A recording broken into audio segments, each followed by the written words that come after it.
What if I told you that in 2003, a group of thieves pulled off what's been called the heist of the century, walking away with over $100 million in diamonds, gold, and jewelry from one of the most secure vaults in the world, and they almost got away with it completely. This is the story of the Antwerp Diamond Heist, a meticulously planned robbery that took years to orchestrate, involved bypassing 10 layers of security, and was ultimately undone by the most mundane mistake imaginable. Today, we're diving deep into one of the most audacious crimes of the 21st century. This story has more twists than a Hollywood thriller. To understand this heist, you first need to understand Antwerp. Located in Belgium, Antwerp is the diamond capital of the world. Seriously, about 80% of the world's rough diamonds pass through this single city. We're talking billions of dollars worth of gems flowing through Antwerp's diamond district every single year. At the heart of this district sits the Antwerp Diamond Center, a massive complex housing 1,500 of the world's most prominent diamond merchants.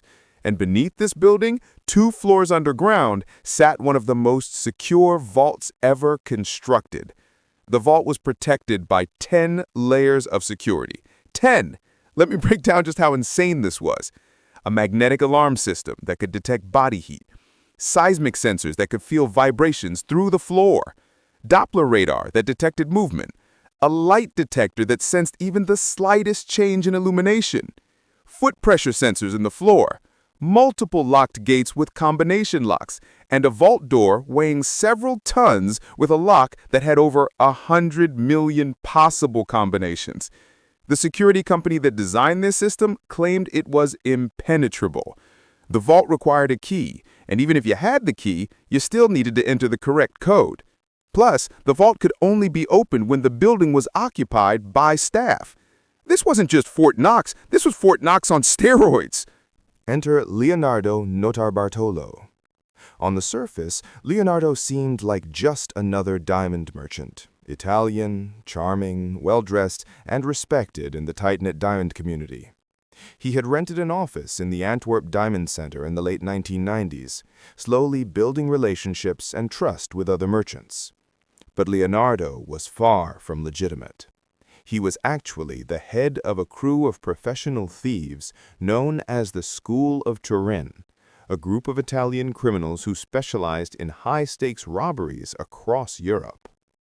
For 3 years, Leonardo didn't steal a single diamond. Instead, he did something far more valuable. He studied. He observed the security systems, the routines of the guards, the patterns of the merchants. He rented a safe deposit box in the vault itself, giving him legitimate access to the very place he planned to rob. He became a familiar face. Guards would wave him through. Other merchants would chat with him over coffee. All the while, Leonardo was planning the perfect crime. His crew consisted of carefully selected specialists. Elio Denario, an electronics expert who could crack security systems. Pietro Tavano and Ferdinando Finotto, experienced thieves who'd handle the physical aspects. And several other specialists, each with their own crucial role. For months, Leonardo documented everything. He took photographs with a tiny camera hidden in his sleeve. He measured distances. He noted the timing of security patrols. Every single detail was recorded, analyzed, and incorporated into the plan. The crew's attention to detail was absolutely insane. They created an exact replica of the vault's security system in a warehouse, spending months practicing their techniques until they could bypass each layer of security blindfolded. They tested different tools, different methods, different timing sequences. Leonardo discovered several crucial vulnerabilities. First, the light detector could be fooled with a simple can of hairspray. By spraying a fine mist over the sensor, they could coat it with a film that would prevent it from detecting changes in light. Genius, right? Second, the heat and motion sensors had blind spots, small areas where the sensors overlapped but didn't quite cover everything. These gaps were tiny, but they were there. Third, and this is wild, Leonardo had managed to get copies of the vault's surveillance tapes during his regular visits.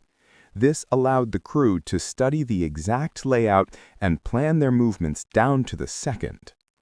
They also figured out that they could bypass the combination lock using a technique called lock manipulation.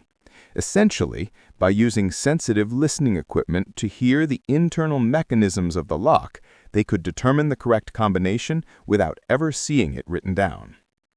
The plan came together like pieces of a puzzle. They'd strike over a weekend in February 2003, giving them maximum time before anyone discovered the theft. They'd enter the building legitimately using Leonardo's access, hide until the building closed, then spend the entire night working through the security systems. Everything was ready. The crew had rehearsed hundreds of times. They knew exactly what to do. On the weekend of February 15, 2003, the crew put their plan into action.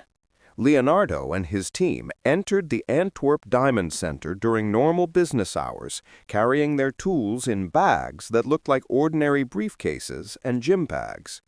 They made their way to the vault level, where Leonardo had legitimate access. Then they waited. They hid in a bathroom until the building closed and all the staff went home for the weekend. Once the coast was clear, they got to work. First, they used the hairspray trick on the light detector. It worked perfectly. Then, they navigated through the blind spots in the motion sensors, moving carefully through the areas they'd mapped out during their preparation. The team used a specialized camera inserted through the combination lock's dial to photograph the interior mechanisms. Combined with their listening equipment, they were able to determine the exact combination. After hours of careful work, click, the vault door swung open. Inside, they found safe deposit boxes belonging to some of the world's wealthiest diamond merchants. The crew worked methodically, using a custom-made key system to open box after box. They grabbed diamonds, gold, jewelry, and cash, bags and bags of it. The haul was staggering, over $100 million worth of valuables. Some estimates put it as high as $400 million, though the exact amount remains uncertain because many of the merchants didn't report all their holdings to avoid taxes. For an entire weekend, the crew worked in that vault, undisturbed. They even took breaks, eating sandwiches they'd brought with them while sitting among millions of dollars in diamonds. When they finished, they did something absolutely crucial to their plan. They attempted to cover their tracks. They wiped down surfaces, collected their tools, and tried to reset the security systems to make it look like nothing had happened. Then they walked out of the building the same way they came in. The heist wasn't discovered until Monday morning, when merchants arrived to find the vault wide open and their safe deposit boxes ransacked. The Diamond District erupted in panic. How could this have happened? Who could have bypassed the impenetrable security? Belgian police immediately launched one of the largest investigations in the country's history. They analyzed the security footage, interviewed hundreds of people, and examined every inch of the crime scene. But Leonardo and his crew had already fled Belgium. They drove back to Italy thinking they'd pulled off the perfect crime.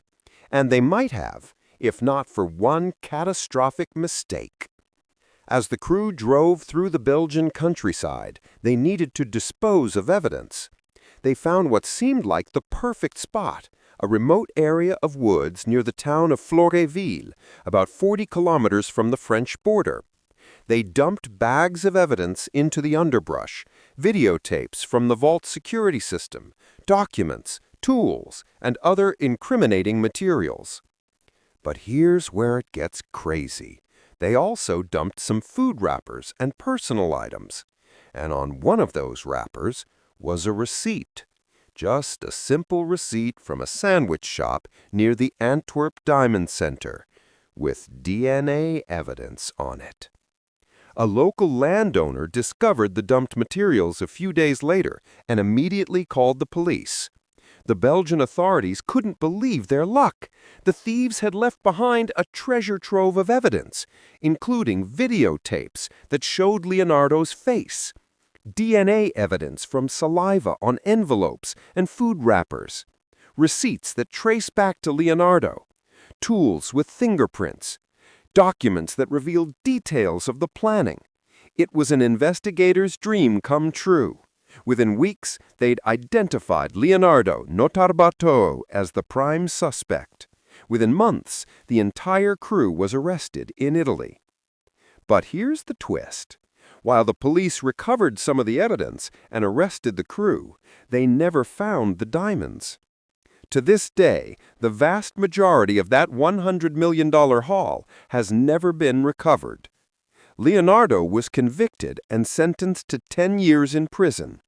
Most of his crew received similar sentences, but Leonardo has always maintained that he was just the middleman, that he was hired by someone else, someone higher up in the diamond trade, to pull off the heist. Was Leonardo telling the truth? Was this an inside job orchestrated by someone within the diamond industry itself? We may never know. What we do know is that the Antwerp Diamond Heist remains one of the most spectacular robberies ever pulled off. Years of planning, meticulous attention to detail, and nearly flawless execution, all undone by a sandwich wrapper tossed in the woods. It's a reminder that even the most brilliant criminals can be brought down by the smallest oversight. No matter how perfect the plan, human error is always the wild card. The improved security at the Antwerp Diamond Center after this heist has made it even more impenetrable than before. But somewhere out there, there's still over $100 million in diamonds that never were recovered. Some believe they were recut and sold on the black market. Others think they might still be hidden, waiting to be found. What do you think happened to the diamonds? Let me know in the comments below.